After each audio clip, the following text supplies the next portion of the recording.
All right, everybody. Good morning and welcome back. It is so great to see everyone again. We have another exciting day and we have some new faces here. So welcome to the people who have joined us for today. We have another awesome, amazing program for you. Just a couple things. If you want to follow along or do any social media on Twitter, the hashtag is hashtag PIC Institute 23.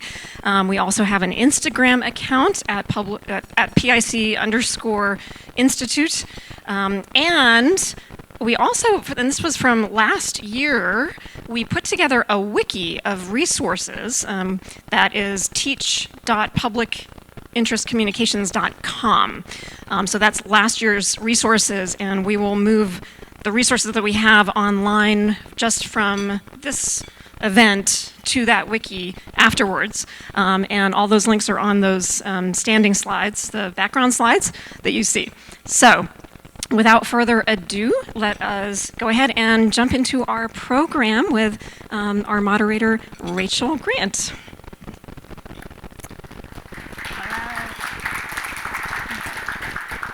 Good morning, everyone. Exciting first day. I'm excited to get started and lead this session, especially after yesterday. We had such a great conversation about research, academia, media, journalism, and activism. So today we're just going to have a conversation. As Angela just said, my name is Rachel Grant. I'm assistant professor in the journalism department at the University of Florida and the College of Journalism and Communications. And we're going to talk with Urmi today about her research and her collaboration. And so Urmi, I'm going to let you introduce yourself and talk about your research as well as introduce your collaborator who's available with us, Abdul, on Zoom. And we'll start our conversation. Thank you. My name is Urmitapa Dutta. I'm an associate professor of community psychology at the University of Massachusetts Lowell. My work focuses on, we work in solidarity with communities who are impacted by structural violence. A lot of my work is focused in the northeastern borders of the Indian state, but I also work transnationally in the US with other communities and colleagues in South Africa, Chile, Palestine. But the way that this work began for me was really shaped by my experiences born and raised in the northeastern borders of the Indian state where I was from. And growing up, I realized that there was so many labels that were associated with the place that I was from, to my communities. It was associated with being remote, uncivilized, backward, filled with conflict, violence. So from a really early age, I could see that there was a really huge gap between what my experiences were and what I felt like our day-to-day experiences were and the ways that they were represented. Initially it was in media, and later on, as I grew up, I could also see those gaps in the academic literature. So part of the reason why I'm in academia was because I saw that as a form of strategic intervention to address those gaps and to really take control over our own narratives. So that's what brings me to this work, and I'm really honored and excited to work with, together in solidarity with Abdul Kalam Azad, or Kalam Bhai as he's known in our Miya community.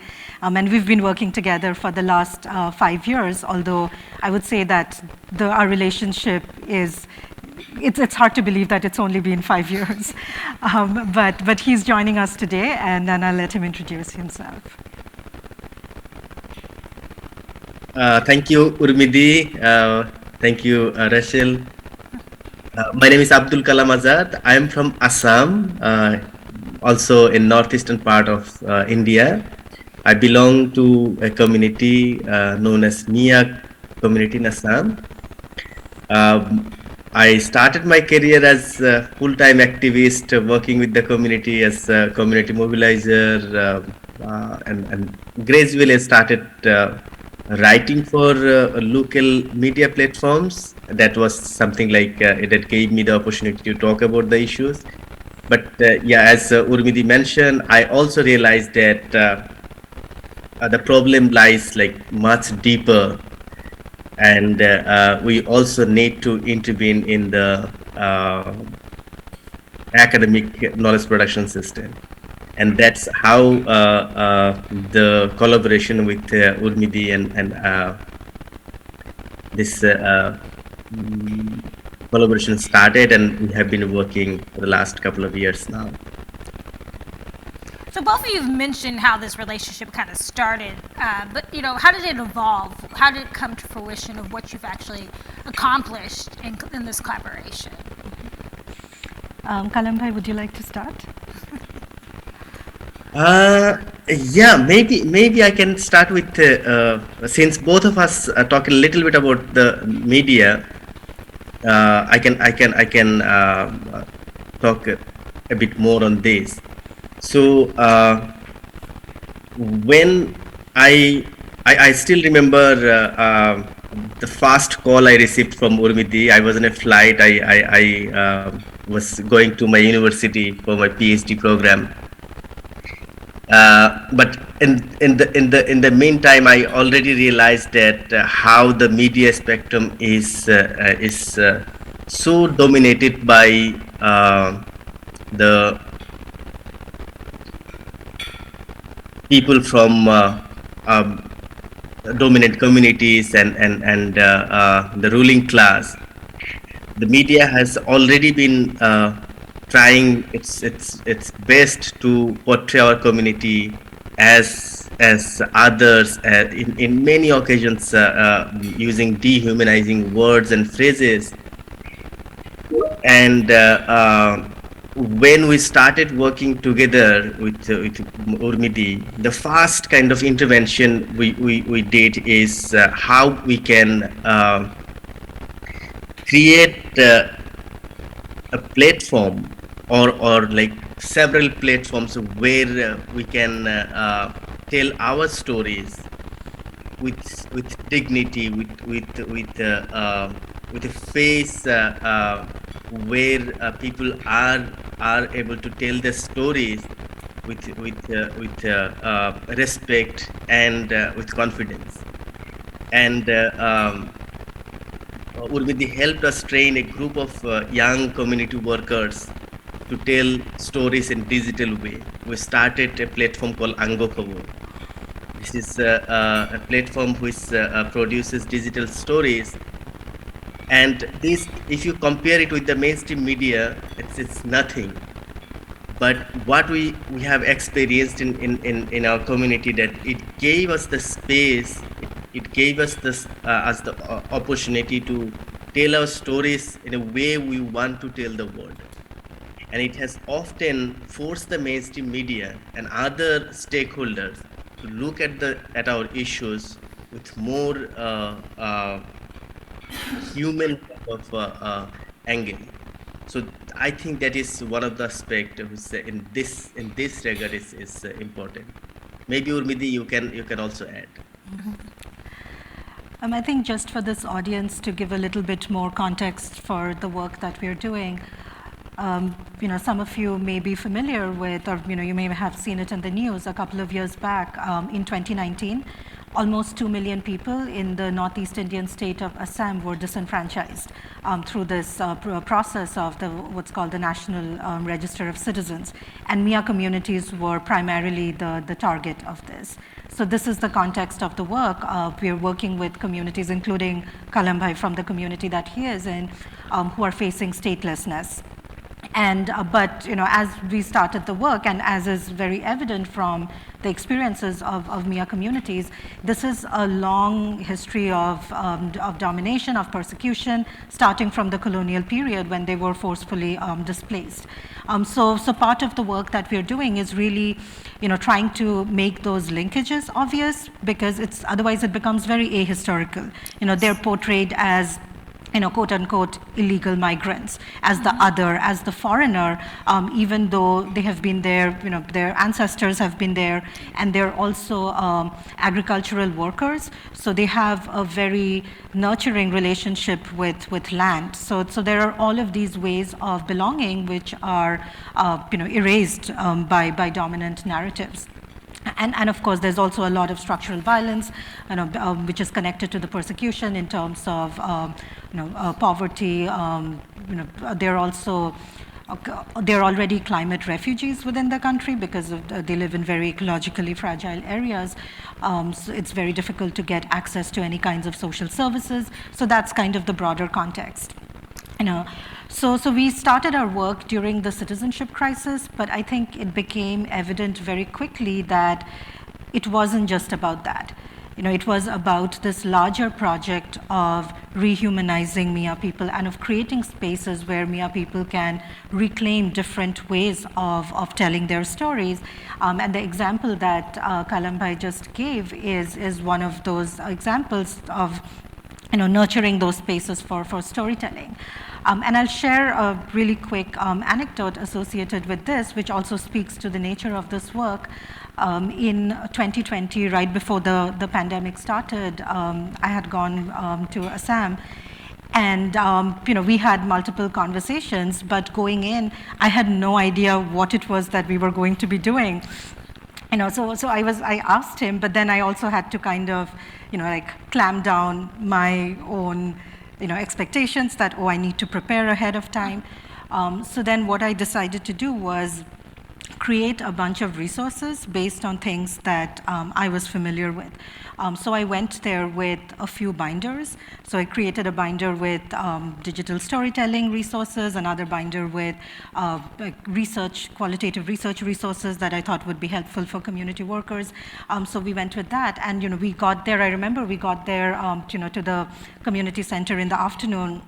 And we were having lunch, and then we would begin, whatever we were going to do. I still had no idea. And by the time I had lunch and I walked out, and Kalam Bhai and others had opened the bag of binders and looked at what was there. And then he was like, okay, we'll start with digital storytelling. So there was just something very organic about it, but also very intentional. And so a lot of what we were doing was really trying to figure out what the needs were. And every day, the sessions that we were having would be shaped by what had happened, what were the things that came up in those sessions. And so a lot of it was also getting to know each other, and I know this has come up yesterday as well, but sharing meals together, laughing together, which feels really, really important as part of building. So a relationship that is not transactional. It is not, we did not build this relationship with the idea that, we are here to do research, so let's build this so we can get somewhere. But our primary commitment, all of us who are involved, even my students who are involved, is really, is figuring out how we can act in solidarity with Miya people's struggles for justice, whether it's social, economic, political, cultural, epistemic justice. So that's where we are centered. Well, it's really interesting you talk about the humanizing aspect as well as the part about sharing meals and really involving yourself in the community. But I really want to touch on that part that you just mentioned about, both of you talked about digital storytelling. So how do you actually incorporate media into your work? And how is that, what different acts or creative works do you use to kind of get those stories to humanize this community? Kalam Bhai, perhaps you can start and then I can add on.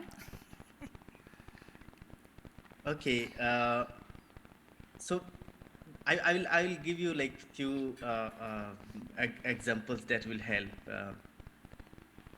In mainstream media in Assam, every time like something, if you read something about our community, you will find like in 99% cases, the community will be shown in negative light, either as a threat to the mainstream aspiration of the state, will be portrayed as illegal, as foreigners, as Bangladeshi. Often it's with crimes, and then when we started telling our stories, we started telling how we feel, what are the challenges we as human beings facing in the state. how the flood is affecting us. We tell the story how eviction is affecting us. So this is one part. It's like directly juxtaposing, showing the human face of this oppression, of this suffering. And another thing is that in even in case like that 1% where someone is given the space to tell the story, often they are forced to speak in a language which is not their own. And and and and when someone from my community is telling the story of his suffering in another language, he's not very fluent in that language. And if you see the comments in those social media posts of those news stories, you will find many derogatory comments that first you learn the language, you Bangladeshi, you foreigner, you illegal. But the way we try to tell the stories as from the community, we use the same language. Sometimes we use uh, subtitles for larger audience, but giving this opportunity that you can speak in your own language and tell your stories in your own language, that gave lot of confidence and dignity to that person. So true, so true. You want to add anything to that conversation as well? Sure. I think something for me that came up as part of, when we connected, and part of what I was doing while being in the US was really, I had all kinds of Google alerts so that I was keeping track of what is showing up in the media. And it was not only in the of course, there were the mainstream, the news channels and newspapers and all of that, but also looking at the role played by public intellectuals from dominant communities.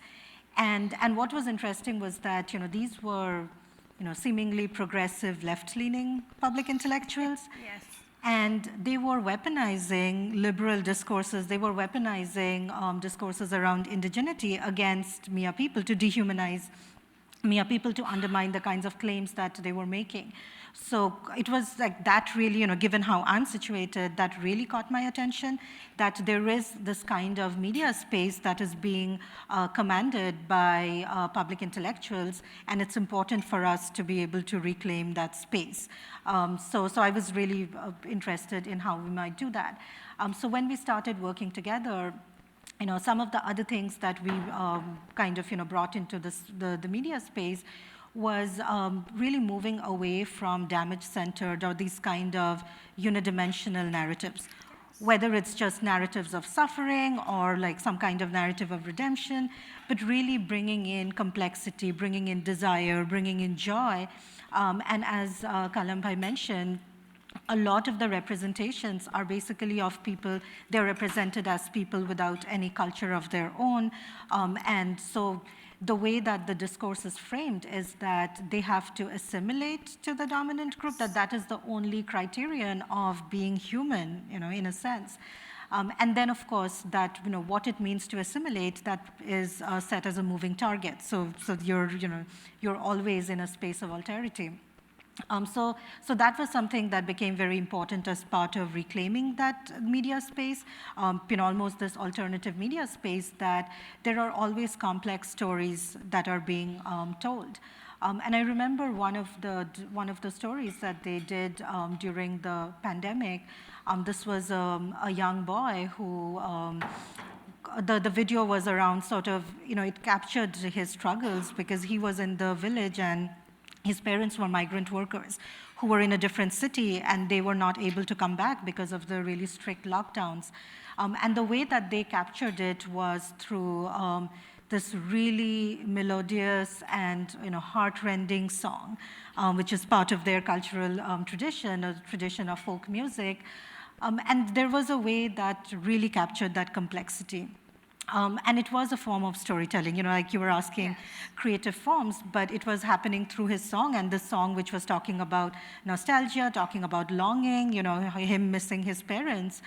But it was a very powerful way of communicating that then kind of these unidimensional narratives of damage that we are used to in the media. Another really incredibly powerful creative process that is used, again, connected to the media, is resistance poetry. So there's this phenomenal genre of resistance, Miya resistance poetry, which started way back, but it was during that time, I think from around 2016, that it had a very explicit political ideas. Those were connected, and also a lot of reclaiming, a lot of defiance. So it was framed as something that was transgressive. So that has also become a really important part of these digital stories. Again, kind of if you think about the idea of showing, not telling, that's what they have been doing with a lot of these creative processes. So it seems as if y'all are taking this counter narrative and really innately making it really connected to that community, using language, subverting the, maybe the dominant or assimilated language, taking maybe serious issues and allowing creative prose, creative outlets to be seen. And it's so dynamic in how you are allowing the people who are part of that community to have feelings beyond feelings of struggle. As you just mentioned, feelings of joy and and happiness. So just really general, how do you guys how would you define activism? How do you define activism, Abdul? What are your ideas around, activism as a whole? I think for me, activism is very much connected to social justice. Okay. That's kind of the sort of the baseline. And I think in the context of my work, whether it's in the academia, in academia, in the university, in the classroom, in our communities, whatever space it is, I see activism as a way of unsettling and troubling the status quo. And again, this is based on the idea that the status quo, the way that things are fundamentally unequal and unjust. So that's something that we all agree on. And then activism is about unsettling that. And it's also about unsettling and disrupting what is considered normative and a lot of my focus and the way I think about activism is really focusing on the everyday, things that are taken for granted, things that are normalized. All these strains of structural violence, of cultural violence that are so embedded in our social fabric, sometimes things that are not even questioned. So I see activism as a way of naming that, of disrupting that, and of forming, coalitions, solidarity groups to disrupt that and to transgress that, and to explore different ways of being that are non-oppressive. Wow. Okay. Would you like to add anything, Abdul? Or For me, if I can add what Urmiti just mentioned, I would add that for me, activism is being a part of the community and working with the community towards to advance the struggle for social justice. And I see in our work, in our everyday life, we are doing that. Even the challenge is that in many cases we do not, especially in the academia, we really find it challenging to acknowledge the activist work done by people in the community, those who, like, maybe for academia they don't have a language, but a person and like illiterate person who is writing a song and singing with his community members, a folk song sung by the farmers. For me, someone being in the community, I see activism in his voice, in his songs, in his works, in his actions. So for me, activism is very much rooted in the community, those who are in a struggle against structural violence. wow. You know, it's really interesting both of you talk about like the everyday. I think sometimes when we think about activism, we think it has to be sensationalized, it has to be these large frameworks or large understandings or large demonstrations. And I think what you're both talking about, the idea of community and collaboration, is so important to this conversation of when we're thinking about how do we do this work. And so I want you guys to kind of explain, you know, I'm sure everybody wants to know, so what changes have you actually seen? How do you view social change, and what are some of the changes that you've seen as a result of this work in the community? So I think if I can start, I can speak to a few things. One, of course, you know, connected to the things that we've been talking about. There are spaces that we have seen being created for storytelling, and not only through the platforms that we have been working together, but also seeing platforms like that coming up in, you know, in different communities. And it's sort of, you know, people who are seeing what's there and they're being inspired, you know, young people who are then, like, you know, maybe in a village, in a community, they have their own, you know, whether it's through Facebook or WhatsApp, they'll have a little group where they use that to, portray their stories, to showcase their stories. So I think, you know, there is that. Another really incredible change that we've seen is the reclamation of Miya identity. So the term Miya, you know, it means gentleman, but it has been associated with a lot of, you know, negative stereotypes. It's denigrated. It's considered an ethnic slur. So a lot of, you know, so it's, you know, so the very sight of Miya identity is one of struggle. But in the ways that we've been writing, we've been very deliberate, and, you know, whether it's writing, telling stories, we've been very deliberate about calling Miya people as Miya people. Earlier, the language that was used and still continues to be used would be,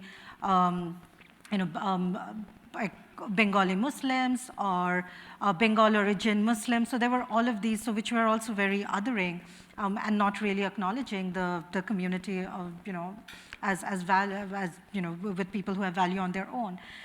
So now we are seeing more and more people speaking of themselves as Miya, and there are other communities who are also, you know, calling them Miya. So there are ways in which terms or, you know, cultural practices, terms of endearment, which are used within the community, which would be denigrated by dominant groups, those are being reclaimed. So those are some of the things that I've observed.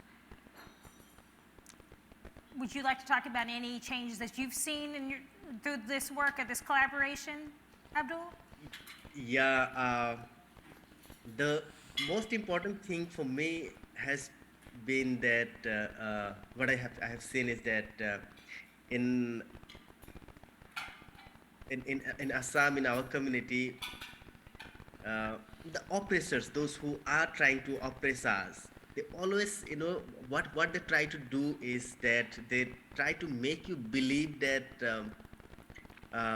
you are not good enough, you are problem, you are subordinate to us. So this kind of like if you see the way they are working, this is what they try to do.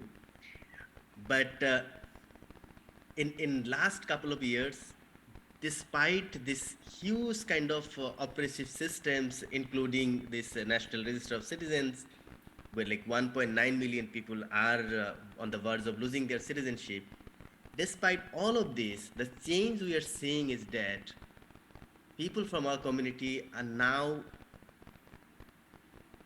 finding that no, we are also worthy, we are also human being, we also have dignity, we are equal citizen of this country.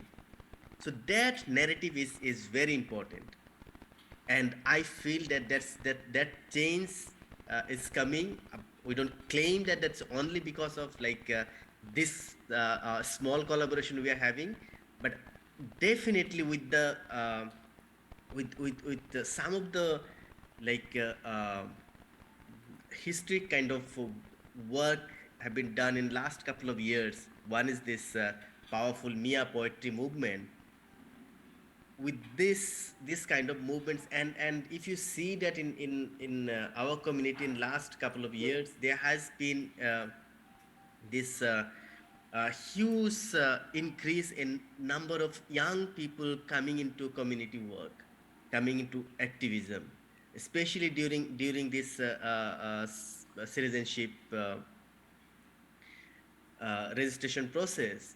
Large number of people, those who are educated, it somehow it became like a moral obligation for educated young people to help others. So these changes we are seeing. I as an activist, as a community mobilizer, there were like months is to move from one village to another village to train young volunteers to how to help them help other community members. So these changes is happening in our like in front of our eyes. So yeah, I see those changes are happening, and these are positive changes. Yeah, that brings so much hope to, again, you guys talk about the Miya people and the Miya community and the fact that people are accepting and reclaiming and re-identifying and celebrating that. That's so key. So now we're going to switch a little because we got to talk about the academic side, the research side, you know. For the people who are like, okay, how do I do this? What's the important part of this? So what are some of the theoretical and analytical lenses that you use to do this work? What are some of paradigms and lenses and things and theoretical approaches you take?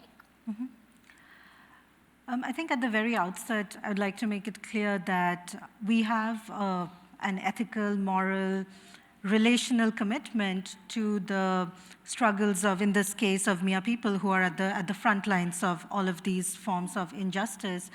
So any lens that we adopt are always very much centering that. Like that's our priority no matter what we do. Some of the lenses that we use are, we draw upon decolonial praxis. So really, centering the struggles, the lived experiences, the knowledges, the ways of being, the ways of learning, ways of doing, in communities, amongst communities in struggle, and many of which are erased by dominant frameworks, whether it's sort of popular frameworks or within academia as well. We also work actively against disrupting various binaries. So whether it's the university community, academic community, practitioner, researcher, data versus knowledge. So we are constantly working to disrupt those kinds of binaries. We also draw upon various liberation theology, liberation psychology frameworks, Paulo Freire, Ignacio Martin Baró. And one of the things that we find particularly powerful is sort of this idea of psychosocial accompaniment. So it's really thinking, moving away from the idea of research, moving away from the idea of simply talking about, whether you're an insider or outsider in the community, but really framing it around what does it mean for us to be walking together and sort of allowing for different forms of relationality that are not just tied to categorical identity. And again, commitment to struggle, commitment to justice. We also sort of really think seriously about witnessing, not just as a form of documenting damage, but as a way of, of witnessing, of absorbing, of being subjectively moved and changed by what it is that we're witnessing, and to sort of, that is accompanied by a commitment to never forget. That all of what we have experienced in those spaces, even when we are not actively in those spaces or in that moment of time, we must not forget. So these are some of the lenses that we bring in. We also look at research as a form of intervention. So research is one of the many strategic actions that we engage in. But alongside this, we are also very much committed to various cultural ways of being and knowing. So various Miya ontoepistemologies, we attend to the knowledges that are being generated by people who are in struggle, the community workers who are sort of doing this everyday activisms. And the way that we kind of understand these different frameworks is not sort of some kind of directionality. Often the assumption is that the theory is in the academy and it flows from there to the community. But instead, we see these as different forms of labors that are mutually constitutive, different forms of knowledges and different kinds of labor that we are engaging in. And so we are looking at, what we understand sort of, and the ways that we engage in action comes from really bringing those different things into conversation with each other. And it's never, ever disentangled from our own lived experiences and our own commitments and values. We talked about this a little bit yesterday, and I want to go back to what you just said about these binaries, right? We were talking about, activism being, always good, and it always has a point to that. So do you mind explaining a little bit more about how you kind of disrupt those binaries since you're doing that work? Mm-hmm. And that might be very informative for people who are trying to be like, well, I thought all activism was good. Mm-hmm. Right. So explain that a little bit more. So I can give an example. Okay. So we have been writing academic articles together. Mm-hmm. And it's not like the purpose of writing academic articles is not just because it's important for us professionally and all of that, or to just impact the fields. All of those things, of course, are there, but we see that also as a form of strategic action.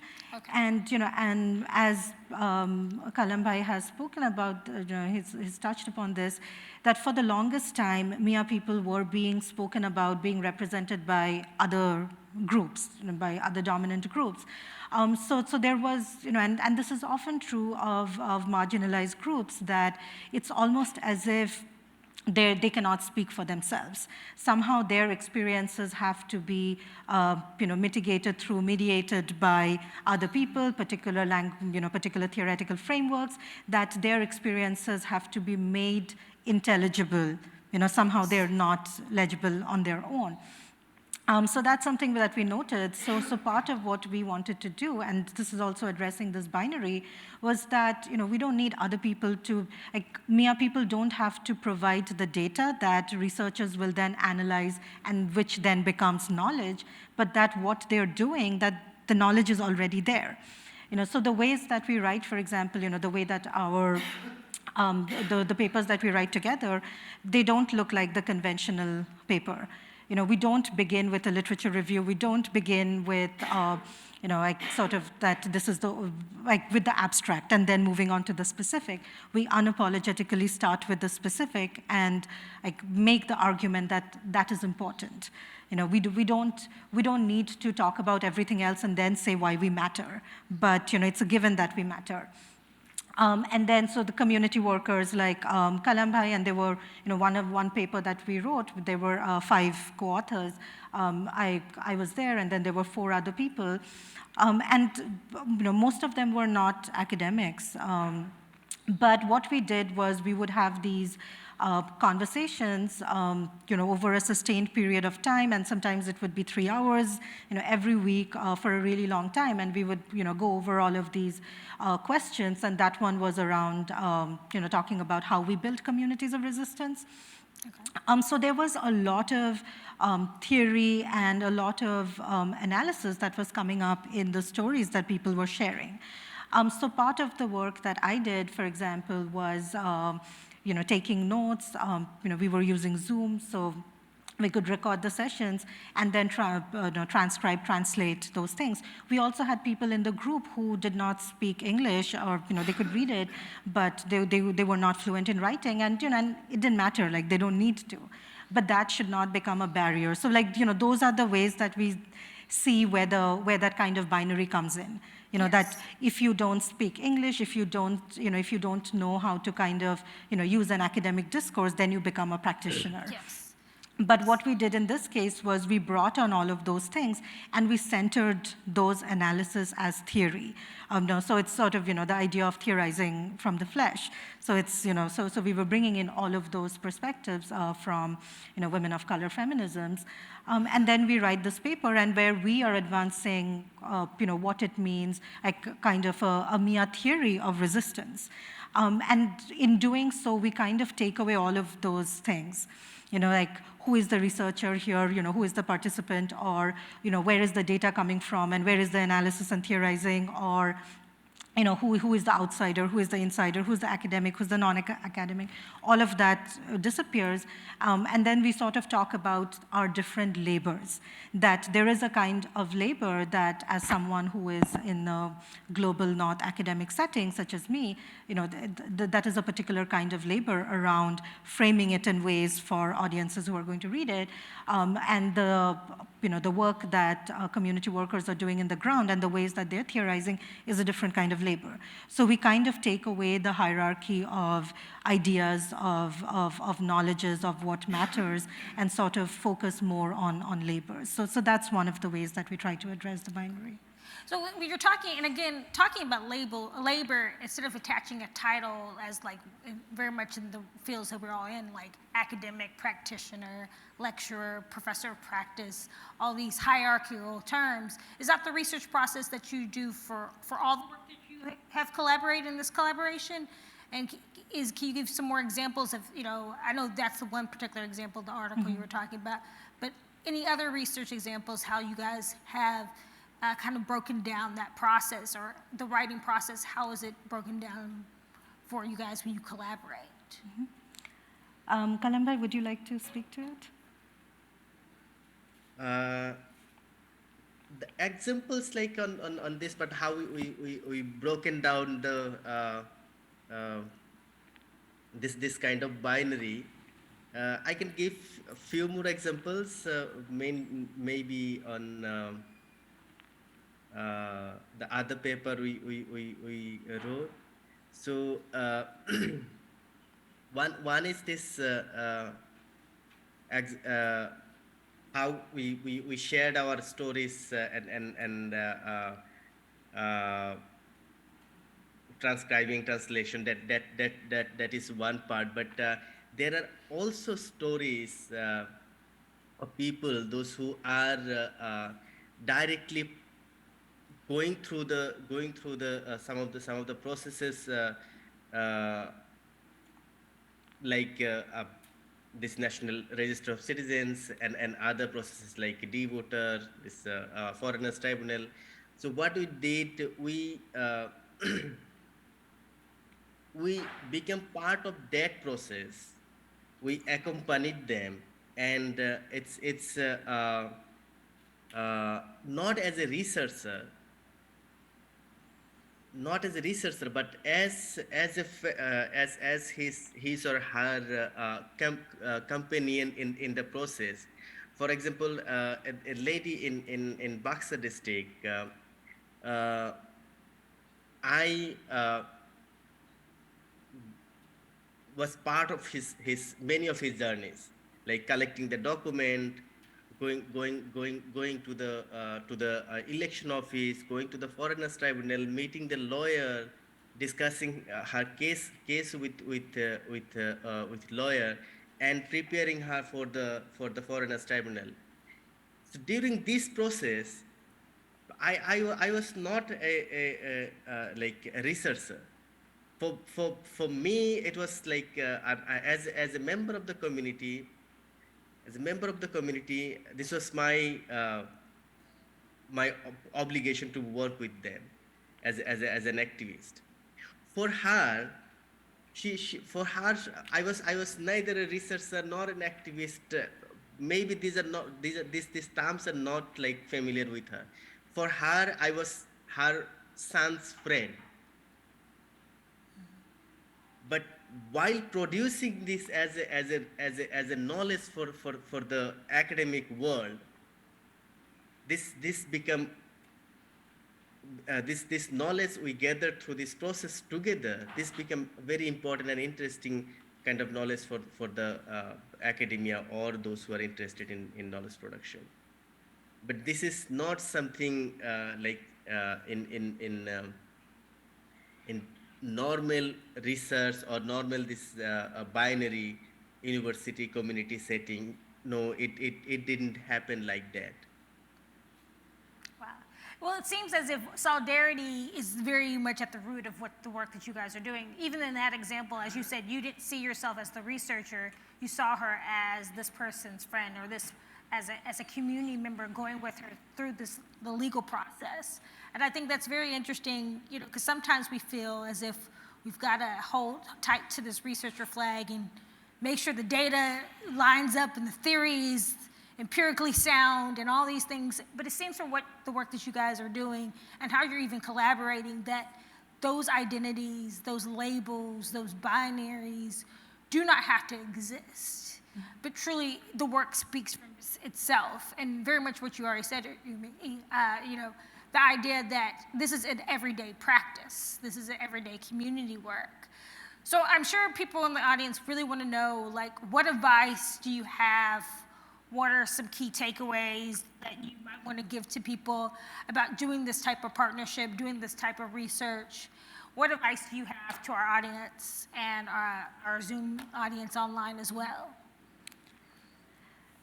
I mean, I think one of the really important things is to become habituated with or comfortable with uncertainty, with messiness, actually not expecting things to line up or to be linear, and to also to cultivate discomfort.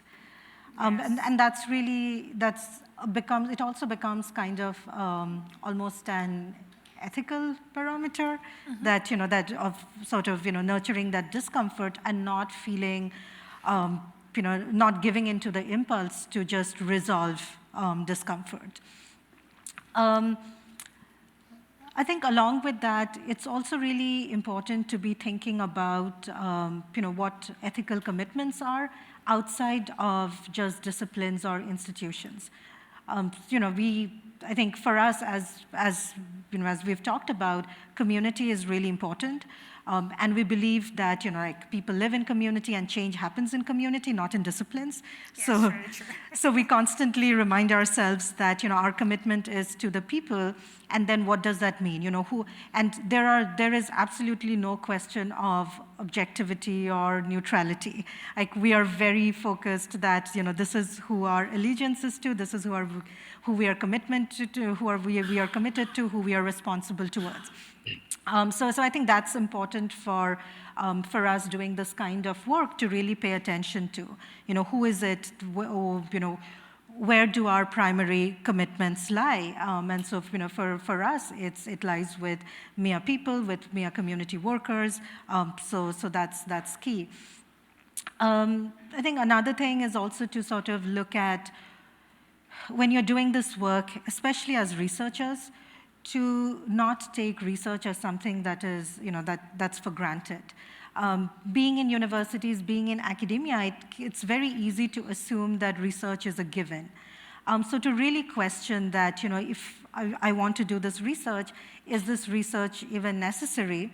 And to think about harms, as we talked about yesterday, that what are the potential harms that, that this research might cause, and harms not just in terms of, what might be direct or evident, but what kind of harms can be caused by producing the kind of knowledge that might come out from our research.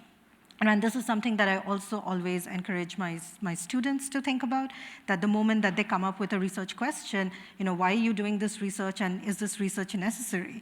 Is this going to have any bearing on the people who are being impacted by the issue that you're studying? So really thinking about those kinds of questions. So those are a few things to begin with, and maybe Kalam bhai, you can share some. Yeah, whatever I'll share, it's from the community perspective. What as a member of the community, what we want in the partnership, if other community like us having partnership with people from academia, it's for what we have seen is that often this power dynamics. People from academia, institutions, like especially institutions from global north, they come with huge power. So both community members from the community and people from the academia, they should always be aware of this fact that when someone from an institution going to the community, they are going with a huge power, and when they're having this conversation with their community partners, they should keep in mind and like this the question of dignity, respect, and equality.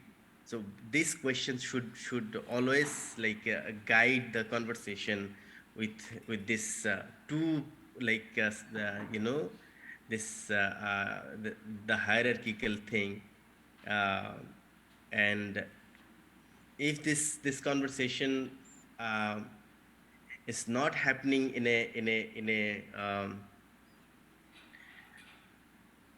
dignified manner, then that partnership, that collaboration is not going to do good for especially for the community. And I'm saying this from my experience of working with a few other partnerships, collaborations. So yeah. No, it's very key to, again, you just mentioned the power of the global north versus the global south, and the colonial and post-colonial and Yes. even imperialistic notions that people come in with academia feeling like, I'm the person who's supposed to be here. You're supposed to tell me everything. Your knowledge is mine. And it's like, no, this knowledge was ours and existed even before you came over, or even before you came to be informed by it. So that's really powerful to stay. I think that's really important for academics and practitioners and people to really understand this. We're going to open the floor to questions because we're almost out of time, but I do want to respect if anybody has any questions for our panelists. There's a question in the back and a question right here. I think there might be, are there any questions online? There's a question up here. Got quite a few. Okay, yes.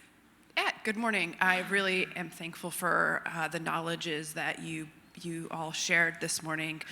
So thank you. We took lots of notes back here on work to explore after this panel. My question for the panelists is, there seems to be a geographical component to the embedded work that you've been engaged with your community, and I wonder, for those of us who work with groups and communities that are affected and are experiencing marginalization that don't necessarily share a geographical component, how do we immerse ourselves in those communities, because as you were speaking, I thought, yeah, I wish I could just go to a physical place where all these people gather, and I know those places might exist in digital spheres, but maybe you can help us think through what happens when geography sort of is not in alignment, and how we want to sort of learn from and be in space and community with the groups we're hoping to engage with. Thank you. That's a really important question. And I think it's also a very practical one, given the complexities of borders and different kinds of border crossings. I think for me, I think it's a really important part of the process is learning. And it's also sort of not placing the onus of that learning on the marginalized group. So I think it's having a lot of conversations, it's listening, but using that as a way for for us to then figure out what is the kind of learning that I need to do, what is it that I need to seek out, and then also sort of figuring out what are the ways that we can show up. And I think again this was something that we talked about yesterday. What might that look like? And it might look different based on where we are placed. And we do have a geographic connection, but because of my situatedness in the U.S. right now, it's not easy for me to keep going back, especially with with the pandemic. And then we figure out other ways to be in community. So I think it's really thinking about what does being in community mean, in relation to that specific context, and what might advocacy or activism mean in that specific context. And it doesn't always have to be tied to being in the same place, in the same physical space.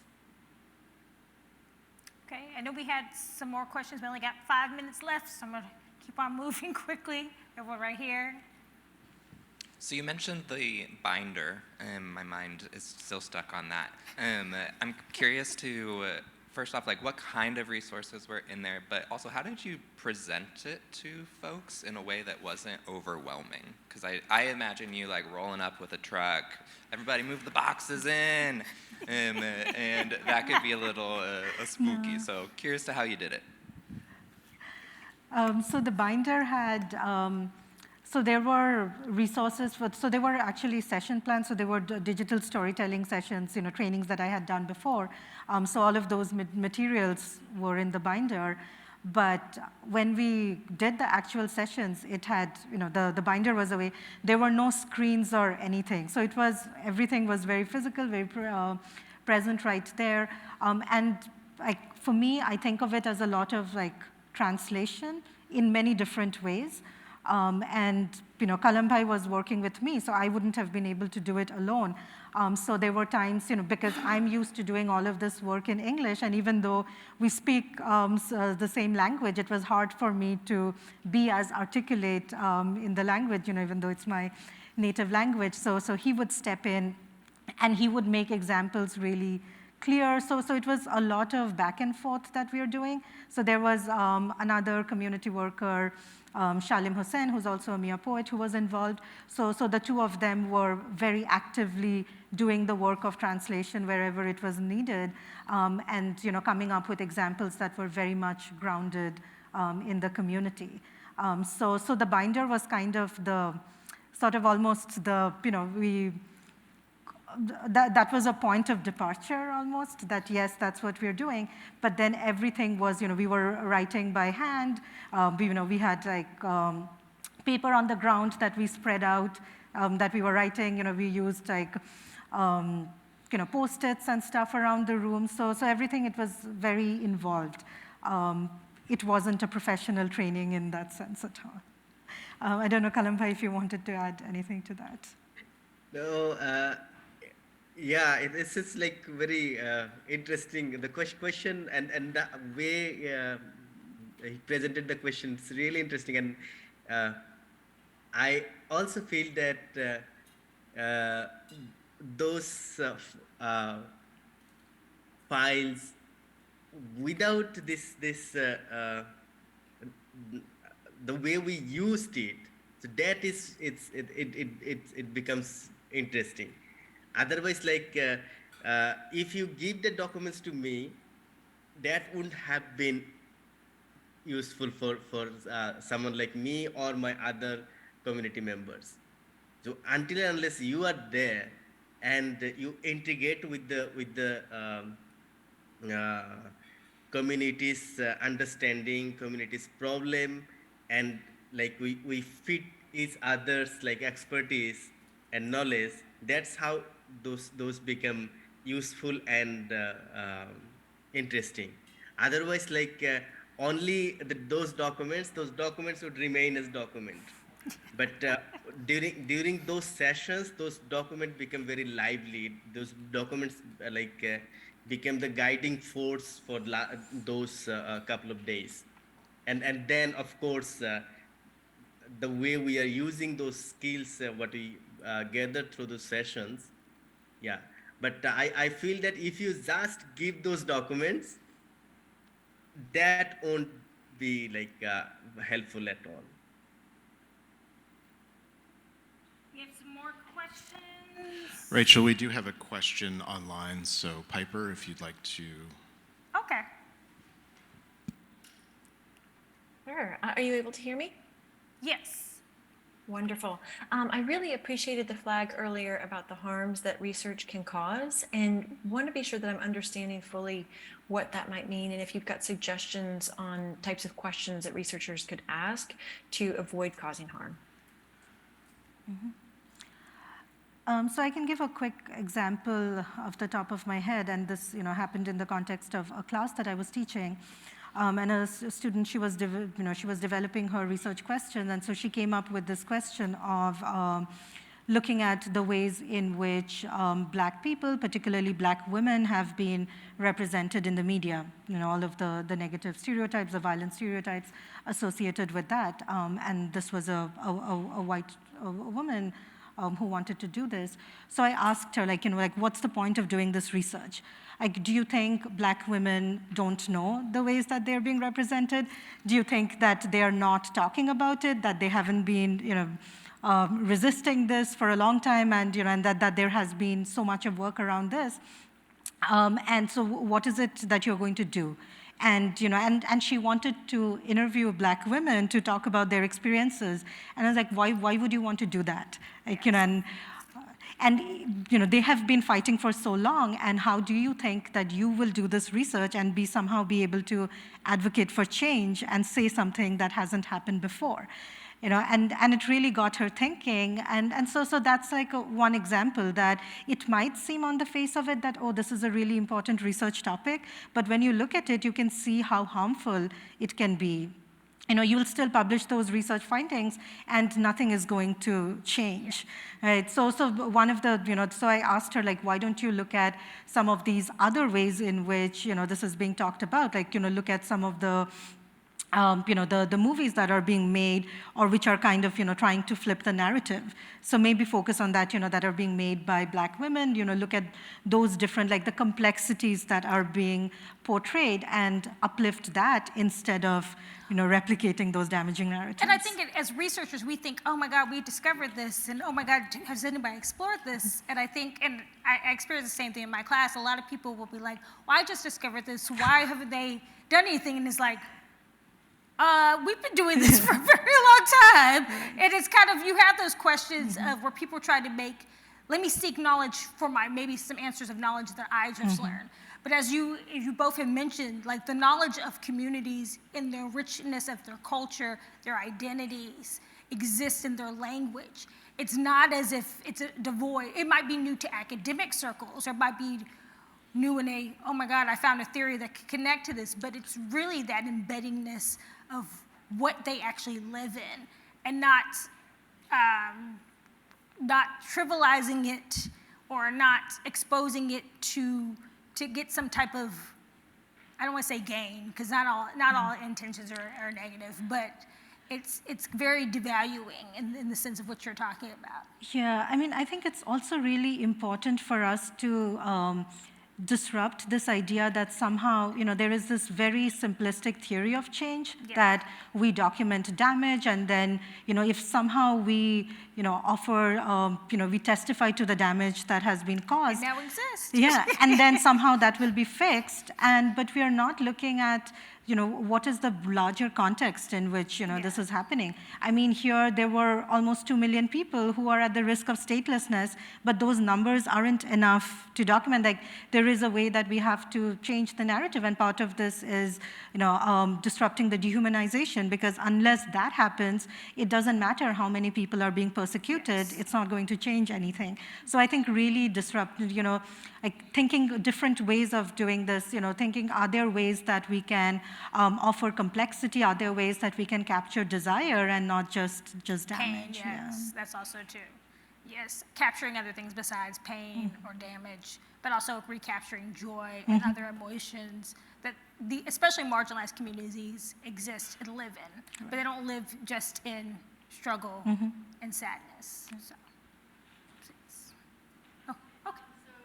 Great, thanks for sharing this very important and inspiring research. So I was wondering if time allows, could the panelists also share more about the community side, more like how they receive, all those amazing workshops, trainings? Did you see that they see those resources helpful to themselves, or was it more like, okay, they were taught about those new skills, but were they able to actually keep using or adopting, so to speak, these new tools to achieve their own goals. So I'm just curious to hear about the community side of reception, or ways that we might be able to evaluate how this actually transform or make some sort of change intended. Thank you. I think, Kalamba, you're better positioned to respond to that. Yeah, so I have already spoken about like how we use this the training on digital storytelling. I'm not going to repeat that, but let us now talk about the psychosocial support.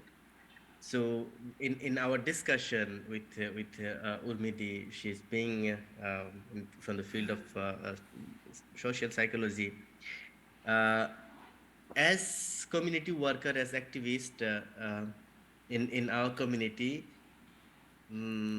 providing psychosocial support became like a very continuous part of our work, especially during like the community suffered many disasters like at a time. It was the crisis of citizenship, it was COVID, and then the flood. People were suffering a lot, and the tools we developed or we gathered through the collaboration, those were really helpful to work with our community in this very serious kind of situation. Okay, fortunately we're over time. I'm sorry. If you have any more questions, please reach out to either one of us. We will answer any questions about how to do this work. But thank you so much for listening to our conversation. We appreciate it. Thank you again, Abdul. Thank you, Urmi, for sharing this. And thank you. All right. Thank you so very much to Rachel and Urmi and Abdul. That was a fascinating, enlightening conversation. Really enjoyed it. So thank you. We are going to roll right into our next session, but we just need a few minutes to do some mic changes and setting up. So please don't go anywhere. We're just going to take a few minutes and we'll be right back.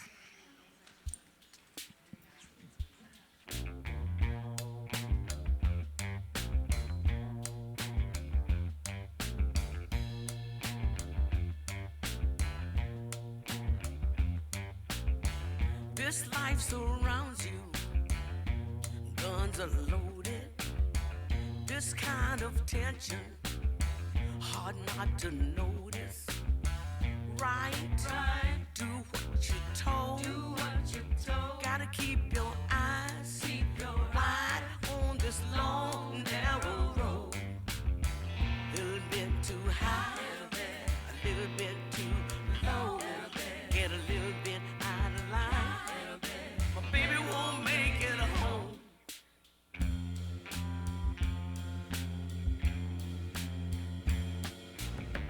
Poor kid, they caught him without his license.